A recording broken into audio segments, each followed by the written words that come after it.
Hello my dear students and welcome back to the channel. आज के class में हम कंटिन्यू करेंगे अपना टॉपिक जर्नल्स। पिछले वीडियोस के अंदर हम जर्नल शुरू किए थे। जर्नल सबसे इंपॉर्टेंट टॉपिक होता है अकाउंटेंसी का, क्योंकि कोई भी चैप्टर हम अकाउंट्स का क्यों ना पढ़ लें, अगर हमको जर्नल्स नहीं आता होगा तो हम वो चैप्टर कभी भी नहीं समझ पाएंगे। तो जर्नल एकदम बेसिक चीज है अकाउंटिंग का, जो कि हर एक स्टूडेंट का एकदम क्लियर होना चाहिए। हम एकदम बेसिक से पढ़ रहे हैं जर्नल, एकदम डिटेल में हर एक ट्रांजैक्शन हम लोग पढ़ेंगे, जिससे हम जर्नल का पूरा कॉन्सेप्ट क्लियर करेंगे। पिछले वीडियोस के अंदर हम जर्नल से रिलेटेड रूल्स देखे थे और कुछ ट्रांजैक्शंस देखे थे। आज हम उसी को कंटिन्यू करेंगे और पॉइंट नंबर 6 से हम लोग जर्नल्स पढ़ेंगे। 5 ट्रांजैक्शंस हम ऑलरेडी पिछले क्लासेस में देखे थे। अगर चैनल में नए हो तो जरूर से चैनल को सब्सक्राइब कर लेना। एक ऐप होगा डिस्क्रिप्शन में, ऐप का लिंक है, वहां डाउनलोड कर लो ऐप को। Complete videos, notes, practice sets, important question सब कुछ अवेलेबल होगा। व्हाट्सएप ग्रुप है, टेलीग्राम चैनल्स का लिंक है, ज्वाइन करो उसको, वहां पे टाइमली अपडेट्स मिलता रहेगा। राइट, तो स्टार्ट करते हैं वीडियो को। टॉपिक है आज का जर्नल्स। पिछले क्लासेस का थोड़ा रिवीजन करवा देता हूं मैं। हम मॉडर्न अप्रोच से चल रहे हैं, जहां पे अगर एसेट या एक्सपेंसेस है तो एसेट या एक्सपेंस के लिए रूल होता है debit plus debit, debit minus credit. क्योंकि एसेट और एक्सपेंस का डेबिट बैलेंस होता है, तो अगर वो बढ़ेगा तो डेबिट होगा और कम होगा तो क्रेडिट होगा। कैपिटल, रेवेन्यू और लाइबिलिटी, इनका क्रेडिट बैलेंस होता है, तो क्रेडिट बढ़ेगा तो क्रेडिट होगा और क्रेडिट कमेगा तो डेबिट होगा। क्लियर? तो ये हम ऑलरेडी पिछले क्लासेस के अंदर देखे थे, उसी को हम कंटिन्यू कर रहे हैं। राइट, देखना point number 6, withdrawn from bank 5000 for office या बिजनेस यूज। तो बिजनेस के लिए हम 5000 रुपए बैंक से विड्रॉ किए, तो बैंक गए, 5000 रुपए निकाले और 5000 रुपए हम बिजनेस में लेकर आए। बिजनेस में पैसे का जरूरत था। क्लियर? तो इससे क्या हुआ होगा? सबसे पहला, कैश बढ़ेगा, क्योंकि पैसा आया तो कैश बढ़ेगा। और दूसरा, बैंक में पैसा कम हो गया, बैंक से पैसा निकाले तो बैंक में पैसा कम हो गया, तो बैंक नाम का एसेट कम होगा। राइट, तो क्या होगा? दो चीज देखना। सबसे पहला, कैश जो कि क्या है? एसेट है और वो बढ़ेगा, और अगर एसेट बढ़ेगा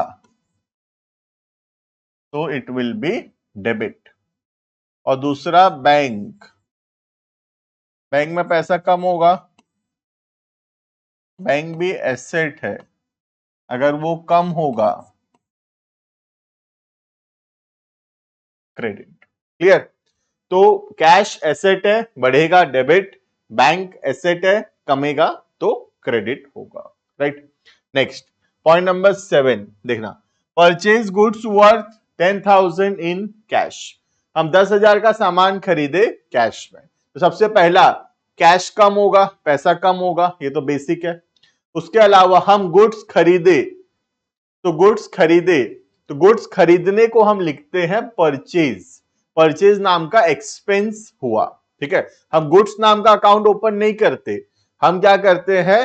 परचेज को रिकॉर्ड करते हैं एज एन एक्सपेंस, सेल्स को रिकॉर्ड करते हैं एज अ रेवेन्यू। ठीक है, ईयर एंड में एक्सपेंस और रेवेन्यू को कंपेयर करके प्रॉफिट कैलकुलेट करेंगे। राइट, तो अभी सामान खरीदे तो खर्चा हुआ, परचेज किए तो खर्चा हुआ, तो गुड्स खरीदे तो परचेज हमारे लिए क्या है? एक्सपेंस है, खर्चा है। और अगर एक्सपेंस बढ़ेगा तो it will be debit. Clear? तो मैं एकदम बेसिक से पढ़ा रहा हूं, कैसे पहचानते हैं डेबिट क्रेडिट, फिर कैसे लिखते हैं उसमें हम पहुंचेंगे। अभी हम क्या पढ़ रहे हैं? कैसे पहचानते हैं डेबिट क्रेडिट। क्लियर?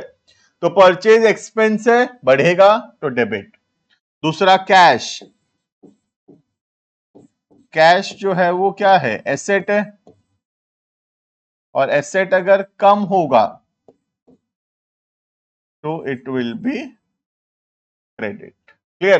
तो क्या होगा? परचेज एक्सपेंस है, बढ़ेगा डेबिट, कैश एसेट है, कम होगा credit. Clear? Next, purchase goods were 20,000 on credit from Ram. हम गुड्स खरीदे, लेकिन इस बार कैसे खरीदे? उधारी में खरीदे, क्रेडिट में खरीदे। ठीक है, तो क्या होगा देखना, सबसे पहला परचेज क्या है? परचेज एक्सपेंस है, और एक्सपेंस अगर बढ़ेगा डेबिट होगा। एक्सपेंस अगर बढ़ेगा तो डेबिट होगा। और दूसरा, उधारी में सामान खरीदे तो फ्यूचर में पैसा देंगे, तो राम हमारे लिए क्या है? लाइबिलिटी है, और राम नाम का लाइबिलिटी बढ़ेगा। ठीक है, तो राम इज अ लाइबिलिटी, क्योंकि पैसा देंगे हम और लाइबिलिटी बढ़ेगा। लाइबिलिटी बढ़ेगा तो क्रेडिट। क्लियर? नेक्स्ट,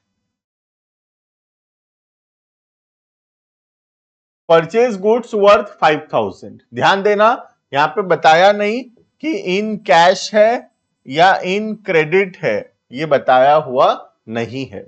यहां पे क्या था? यहां बताया था इन कैश, यहां पे बताया था ऑन क्रेडिट, लेकिन अब बताया हुआ नहीं है। तो जब भी बताया हुआ नहीं रहेगा कैश है कि क्रेडिट है, तो हम क्या करेंगे? हम देखेंगे कि जिससे हम खरीदे हैं क्या उसका नाम दिया है। अगर नाम नहीं दिया है तो हम कैश एज्यूम करेंगे, और अगर नाम दिया होगा तो हम उसको क्रेडिट एज्यूम करेंगे। क्लियर है? तो यहां पे क्या बोला? परचेज गुड्स वर्थ 5,000, बताया नहीं कि कैश की क्रेडिट, बट नाम नहीं दिया किससे खरीदे, नाम नहीं दिया हुआ, और अगर नाम नहीं दिया हुआ तो ये कैश होगा। क्लियर? तो कैश में जो एंट्री होता है वही कर देंगे। परचेज क्या है? एक्सपेंस है, एक्सपेंस अगर बढ़ेगा तो डेबिट होगा। क्लियर? और दूसरा, कैश में एज्यूम किए तो पैसा गया, कैश एसेट है, कम होगा तो क्रेडिट होगा। Clear? Next, 10 number, purchase goods worth 5,000 from Ram. तो यहां पर भी नहीं बताया कि कैश है कि क्रेडिट है, बताया हुआ नहीं है, लेकिन किससे सामान खरीदे उसका नाम दिया है, तो हम क्या एज्यूम करेंगे? हम एज्यूम करेंगे क्रेडिट। क्लियर? तो परचेज एक्सपेंस है, एक्सपेंस बढ़ेगा तो डेबिट होगा, राइट। और दूसरा, राम लाइबिलिटी है, लाइबिलिटी बढ़ेगा तो क्रेडिट होगा। क्लियर?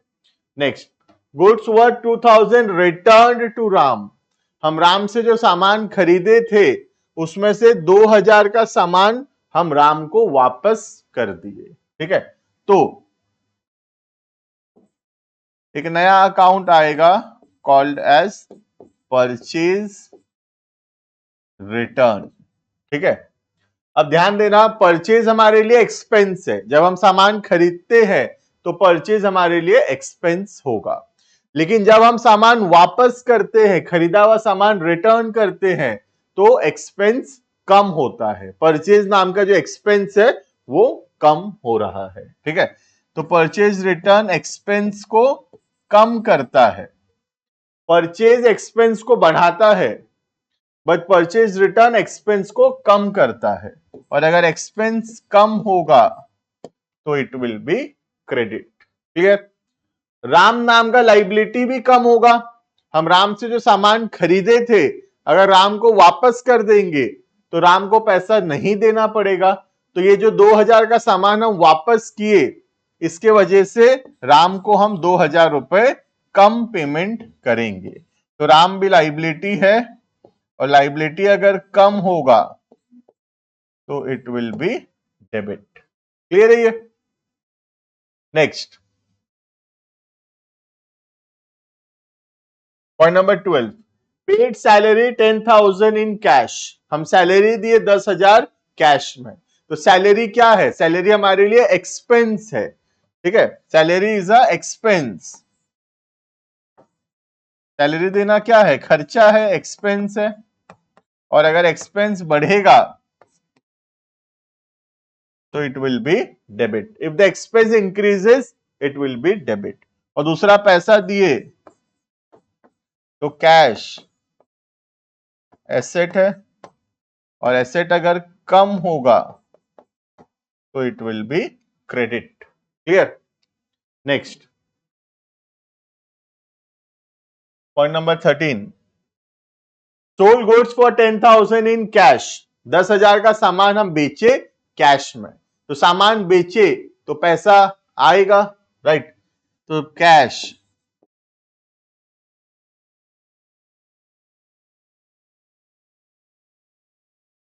तो कैश एसेट है, बढ़ेगा तो डेबिट। कैश एसेट है, बढ़ेगा तो डेबिट। और दूसरा सेल्स, सेल्स क्या है हमारे लिए? रेवेन्यू है, कमाई हो रहा है, तो सेल्स रेवेन्यू है, और रेवेन्यू अगर बढ़ेगा तो क्रेडिट, क्योंकि रेवेन्यू का कौन सा बैलेंस है? क्रेडिट बैलेंस है। रेवेन्यू बढ़ेगा तो क्रेडिट होगा। Clear? Next, point number 14, sold goods for 20,000 on credit to Shyam, 20,000 का सामान हम बेचे श्याम को ऑन क्रेडिट। तो श्याम से फ्यूचर में पैसा मिलेगा। श्याम क्या है हमारे लिए? श्याम हमारे लिए डेटर्स है, क्योंकि श्याम से हमको फ्यूचर में पैसा मिलेगा। तो श्याम हमारे लिए डेटर है, और अगर वो बढ़ेगा तो डेबिट, राइट? और दूसरा सेल्स, सेल्स तो हमारे लिए रेवेन्यू है ही, और अगर रेवेन्यू बढ़ेगा तो credit. Clear? Next, goods worth 5,000 returned by Shyam, हम श्याम को जो सामान बेचे थे श्याम सामान वापस कर दिया। तो सामान बेचने को बोलते हैं सेल्स, सामान जब वापस आए called as sales return. Clear? Sales के वजह से रेवेन्यू इंक्रीज हो रहा है, सेल्स रिटर्न के वजह से रेवेन्यू डिक्रीज हो रहा है, और अगर रेवेन्यू डिक्रीज होगा तो it will be debit. Revenue minus होगा तो डेबिट होगा। क्लियर? अब श्याम से पैसे नहीं मिलेंगे, 5,000 रुपया श्याम नहीं देगा, क्योंकि श्याम तो सामान ही वापस कर दिया। तो श्याम 5,000 रुपए नहीं देगा, तो श्याम जो कि एसेट है वो भी कम होगा, और अगर कम होगा, एसेट कम होगा, तो it will be credit. Clear? Next, point number 16, amount receive from Shyam 15,000 in cash, Shyam जो है 15,000 रुपए दे दिया कैश में।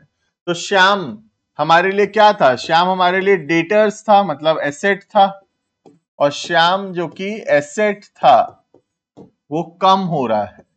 तो एसेट अगर कम होगा तो इट विल बी क्रेडिट, और पैसा आ रहा है कैश, तो कैश एसेट है, और एसेट अगर बढ़ेगा तो it will be debit. Clear? तो पैसा आ रहा है, कैश नाम का एसेट बढ़ेगा, डेबिट। श्याम एसेट है, कम होगा तो credit. Clear? Next, rent receive 10,000 in cash, 10,000 रुपए का रेंट मिला हमको कैश में। तो सबसे पहला पैसा आया, कैश आया,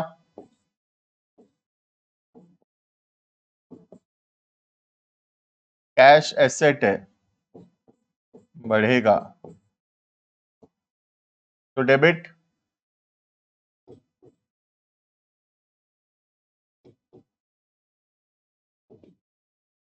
रेंट रिसीव्ड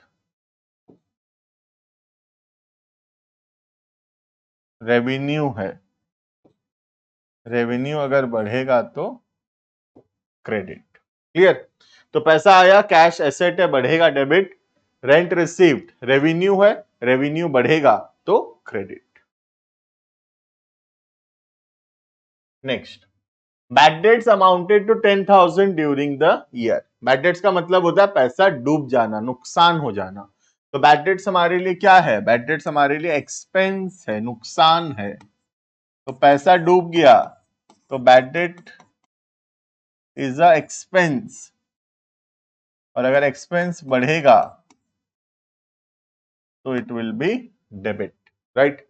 और दूसरा, डेटर से पैसा नहीं मिलेगा। बैड डेट्स मतलब क्या? Amount which becomes irrecoverable from the debtors. Bad debt मतलब पैसा डूब जाना, तो डेटर से पैसा नहीं मिलेगा।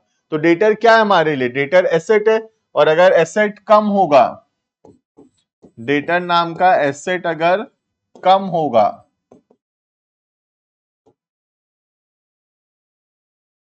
तो वो क्या होगा? Credit. Clear? Next, point number 19।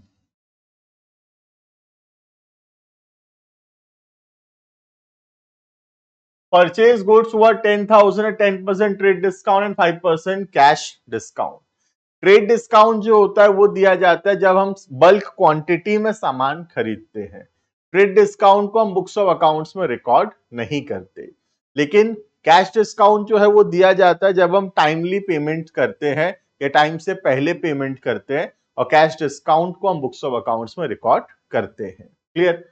तो अमाउंट कैसे निकलेगा देखना। सबसे पहले तो 10,000 का सामान खरीदे, उस पे सबसे पहले आएगा ट्रेड डिस्काउंट 1,000। तो कितना में सामान खरीदे? बेसिकली सामान खरीदे हम 9,000 में। अब 9,000 में हमको कैश डिस्काउंट मिलेगा कितना का? 5%। मतलब 9,000 का 5%, 450। तो कितना रुपया देना पड़ेगा? 8,550। क्लियर? 10,000, 1,000 का सामान था, सॉरी 10,000 का सामान था, ट्रेड डिस्काउंट हुआ पहले 10%, 1,000। तो कितना रुपया में खरीदे? 9,000 में खरीदे।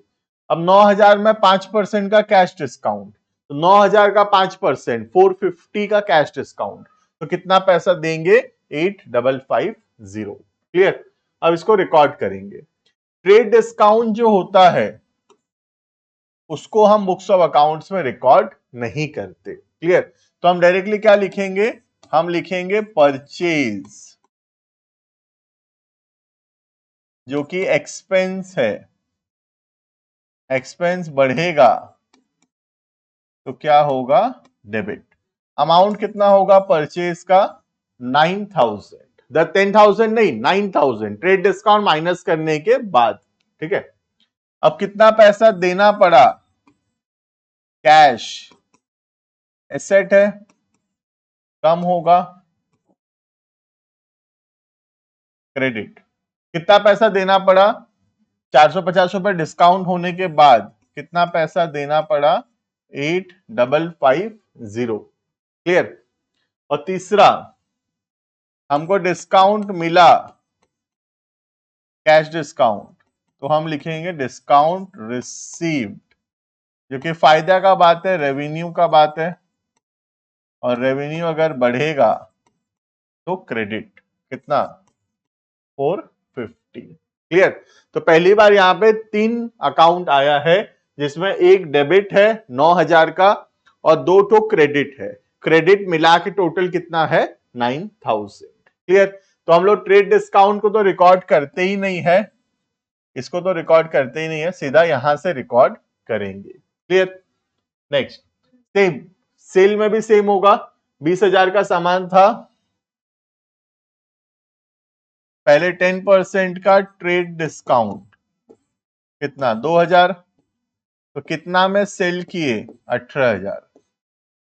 अब 18,000 में कैश डिस्काउंट 5%, मतलब 900। तो कितना पैसा मिला होगा? 17,100 मिला होगा। क्लियर? देखना, सबसे पहला सेल्स, जो कि रेवेन्यू है, बढ़ेगा तो क्रेडिट। ट्रेड डिस्काउंट को तो रिकॉर्ड नहीं करते, सीधा कहां से रिकॉर्ड करेंगे? ट्रेड डिस्काउंट के बाद से, दैट इज 18,000। अब उसमें कितना पैसा आया? कैश एसेट है, बढ़ेगा डेबिट। कितना आया 17,100। 18,000 में सामान बेचे लेकिन पैसा कितना आया 17,100। तो 900 रुपए हम डिस्काउंट दिए, तो इसको हम लिखेंगे डिस्काउंट